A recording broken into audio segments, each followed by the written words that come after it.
其實咧無論從經濟、政治、因為文化角度嚟探討，只要佢探討對象係日本嘅話咧，基本上佢應該係日本研究嚟㗎啦。日本研究從呢個角度嚟講，係眾多地域研究裏邊嘅其中一個項目，係我哋都叫 Area Studies。Area Studies 嘅特色咧，其實在乎咧鼓勵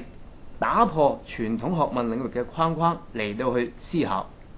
係一種咧強調多角度探討，包含相當之高嘅新思維嚟嘅。個人觀感就係佢其實點樣？我覺得有少少矛盾嘅喺呢度，即係佢一方面佢對於佢古舊嘅文化，佢會將佢一路盡量延續，無論係好耐之前嘅茶道啊，或者佢和服本身呢啲係一路咁延續，但係對於新興嘅文化，佢哋再發掘一啲新鮮嘅事物嗰時，佢反而將個期限越嚟越縮得短。咁其實即係佢一方面舊嘅文化係個保存期無限期延長，但係流行文化就無限期縮短咁樣咯。咁其實係一個幾大嘅對比同埋。對我哋有咩意思咧？咁簡單嚟講，對一般人嚟講好簡單，就係一種消費嘅文化，係一種娛樂嚟㗎。我哋睇日本嘅漫畫、睇日本嘅電影，覺得好